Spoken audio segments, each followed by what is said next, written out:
Good morning, everybody. Thank you for joining us online here in my office. It is a beautiful sunny day outside today, but I gotta close that so you can actually see my face instead of the glory that's coming around here. We got a passage today, John 10, verses 1 through 10, and it is a well-known passage where Jesus talks about being a shepherd, and there's sheep, and there's a fold, and there's the thief that comes to steal, kill, and destroy, and then there's the life abundant that Christ comes to give. And it's a very well-known passage. If you got a moment, go ahead and crack your Bible open, read that passage, because we're going to dive into a couple of different facets of that passage today. So hang on to your hats, because here we come. John 10, verses 1 through 10. Let's talk about Jesus as a shepherd.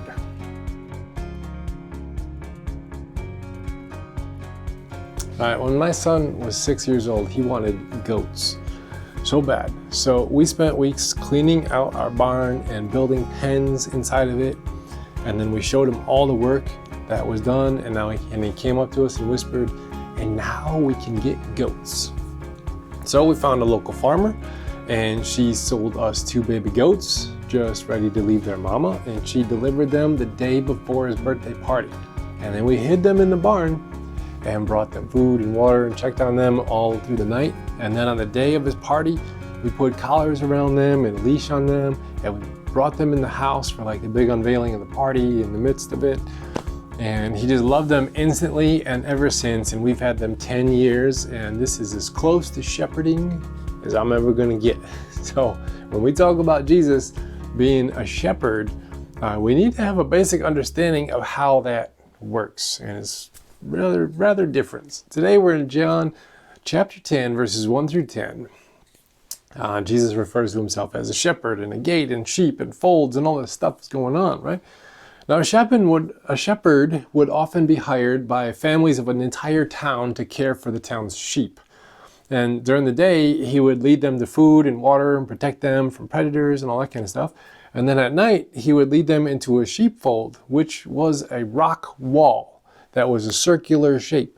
It's a rock wall, circular in shape, and it had one door. Boom, there it is. There's a door right there. And that was the gate. You can only come in and out there. So you can see why a common understanding of this text is that Jesus is a shepherd calling to the people of the world to become Christians and get into the fold of church fellowship, where inside the fold you are under the care of Christ and everything is safe. But did you notice something? Jesus isn't leading them into a fold, but out of one. Okay? It says this specifically: the one who enters by the gate is the shepherd of the sheep. The gatekeeper, we don't know who that is yet, opens the gate for him, and the sheep hear his voice. He calls his own sheep by name and leads them out of the fold.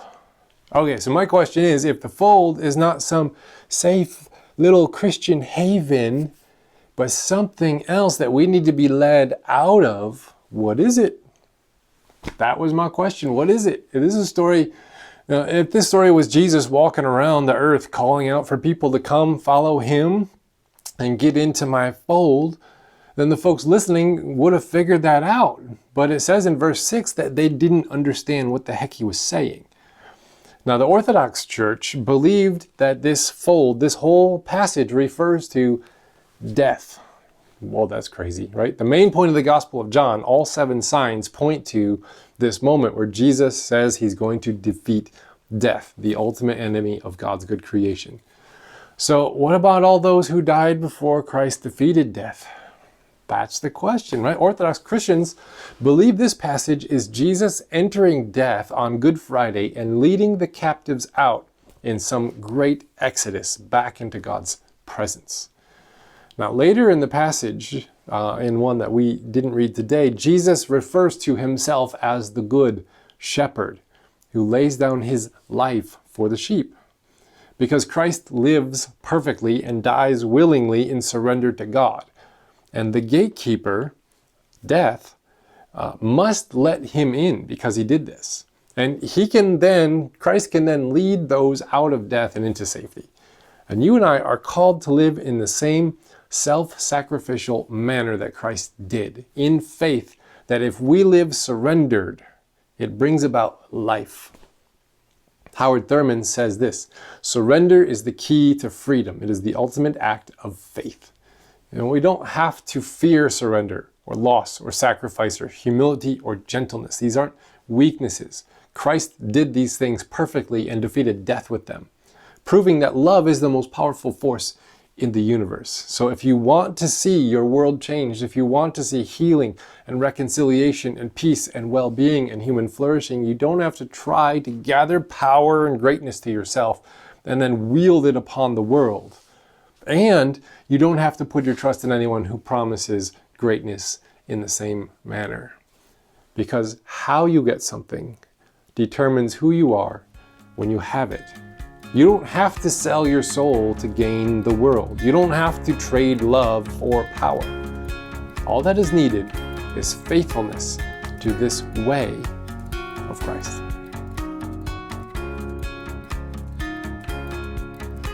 Okay, humans have this flawed tendency to place their faith in someone who will wield power on their behalf against their perceived enemy. Now, the problem with this is that we've been trying this for thousands of years. I think the first recorded war was around 4000 BC, and we have not fixed the world with it yet. So, this passage talks about a thief that comes to steal, kill, and destroy. Who is the thief, is my question. Well, the thief is not Satan, come to deceive you away from the faith through sex, drugs, and rock and roll. Now, the thief is actually anyone that promises blessing by another way than Christ's way. Now, that can be a religious leader asking for your money so they can buy a new private jet. That can be a political figure promising to annihilate the other side if you give them your vote. That can be a boss promising you a raise if you cheat that client a little bit that benefits your company. That could be a fundamentalist asking you to go against the grain of your own inner integrity just to conform to their standards. The thief comes in many different forms, and it promises you greatness. All you have to do is sacrifice some part of your soul to it, your integrity, your character, your belief. Now, the thief promises life to you and the world, but steals it from you instead, and we often don't notice it because we blame it on those people. The thief is anyone who promises the same spiritual blessings that Christ is promising, but without giving of themselves, for the good shepherd lays down his life for the sheep. The thief comes in by some other door, not the one of self-sacrifice, but promises to use then violence on our behalf. This is not how it works. That's the thief. Spiritual writer Evelyn Underhill said this: the only true guide is the shepherd who has gone before and who knows the pitfalls and the way. And the way that our shepherd has gone is through death, via humility and self-sacrifice. And he sanctified that way for us, and we follow it in the same manner. And anything that does not look or act like the Christ of the Gospels is a thief come to steal, kill, and destroy with false promises. The pitfalls Evelyn here speaks of are common, everyday greed, pride, envy, violence, lust for more, and all the other things that seem to make a lot of money and grant us a lot of power. Now, there's this figure in the Old Testament called Molech. It was one of the idols that the Israelites worshipped. And Molech is actually an embodiment of everything we're talking about. In Jeremiah 32, it talks about how the people of God are so enamored with the allure of power that they sacrifice their children in exchange for this promised power. Now we're thinking like, oh my God, they're crazy. But these weren't bloodthirsty pagans. These were the people of God who believed that this was what was required to make the world right. And God actually says, don't you think I can do this? Is anything too hard for me? No, but no, you got to go and trust in evil and corrupt leaders and their demands, and it costs you your kids' future. This is actually called the Molech principle today. The nuclear arms race was like the same thing. It's a rush to get the destructive power before someone else gets it and wield it upon the world, right? And now we have nuclear arms all over the place. We could destroy the entire planet with the push of a button. And climate change is the same thing. It's the refusal to cut greenhouse gases as a company because the other company might outperform you by not cutting them, so you can't cut because they're not going to cut. And this is just one big race to the edge of a cliff. God promises that we don't need to put our trust in violence or someone who promises to wield violence on our behalf in order to make the world right. God already died to make the world right, and no one else needs to. This is the hardest part of faith, I think, is trust that doing things God's way can actually bring about God's ends. That's the most difficult part of the faith, is to believe that that works. But as Desmond Tutu said, when we surrender, we release our grip on our own lives and allow something greater to take over. And this is the hope our faith gives us. Not that if we do everything right, tragedy is going to skip over us and then riches are going to fall down upon us.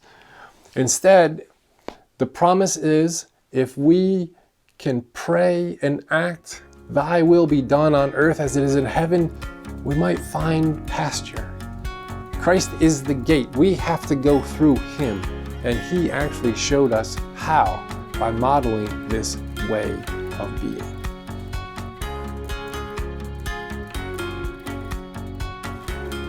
I was out gardening this week in my backyard. By accident, actually. Just found myself there. And I was like, oh look, gardening needs to happen. And we had some dead growth from last year that had to be pulled out so the new growth can take over. And as I said, this was totally unplanned. I just found myself in that part of the yard, so I decided to do it. So I just started to grab hold of this dead stuff and yank it out with my bare hands. And I was like, all right, this looks good. And then afterwards, I'm like, why do my hands feel funny? And I looked, and on the palm of my hands, there's all these little prickers. Man, I should have worn gloves. I didn't think about it. Now, thankfully, they just were like few and came right out. But it made me think, like, flowers can be beautiful and painful depending on how we hold them. Now, if I clench down upon a rose stem, I will experience a lot of pain, maybe even some blood.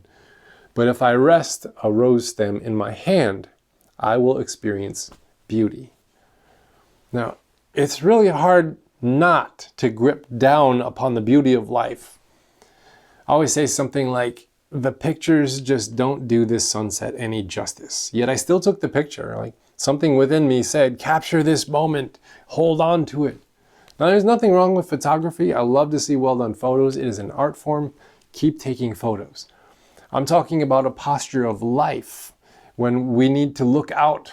We need to look out for this posture of life where we don't experience the life within this moment because we're too caught up in trying to capture the joy of it. Or we're too caught up in trying to rush past the hurt of this moment. And we clench down on life to pause and preserve the good or prevent or cliche away the pain. In either case, we miss the life that is present right here because we live in the past through regret or nostalgia, or we live in the future through anxiety or anticipation. And either way, we clench down upon the rose stem of this moment here and experience pain instead of life. Now, this isn't a big moral failure on our part. It's more of like an unlearned skill that just causes us a lot of extra suffering. Now, there's a theory out there called just world theory that believes the world is essentially a fair and just place to those who do it right. It says if you work hard, you don't experience poverty. If you behave yourself, you don't experience tragedy. If you affiliate properly, you won't experience loneliness.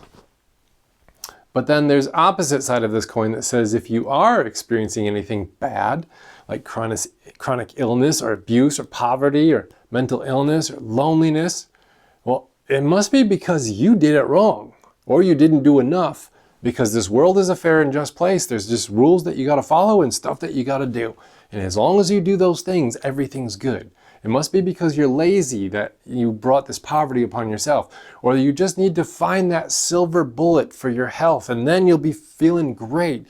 Or you must have done something that made God upset and now you're experiencing tragedy. And when we say it like that, we totally know that this is not how it works. But the temptation that allures us back is that of control. If we can just find the right combination of living and thinking, then we can avoid tragedy and invite blessing, because the world It's essentially a just and fair place to those who do it properly, right? But it's not. Perhaps it's easier to believe that we can control our lives' outcomes than to admit that this world doesn't care, really, and deals out cards in what feels like a random pattern. Now, the Psalms actually recognize this, and so many Psalms are actually geared towards this lament with God. And when we think like it's our conduct or belief that triggers blessing or curse, then we betray this internal just world theory inside of us. But in reality, life happens. And with it comes the good and bad, the beautiful and ugly, the pleasant and the difficult. And life flows like water into us as a gift. And the best way to receive water is to cup your hands in a receptive manner and let it come. But when we fear loss of life, loss of beauty, we can clamp down upon the flow of water in attempts to hold on to it, and we miss the life that is still flowing. And we become protective of the few drops we have left in our hands, and we squeeze them into fists to attack and defend. All in attempts to protect the very thing that we could gain if we just opened back up to experience life anew. Abundant life, like Christ talks about here, is more life that can fit into your hands, and the only way to experience it is with open hands, letting life flow into and through. And Thomas Merton, my homeboy, he said, we must be willing to let go of the life we have planned so as to have the life that is waiting for us. So may we learn the art of receptive living through open hands.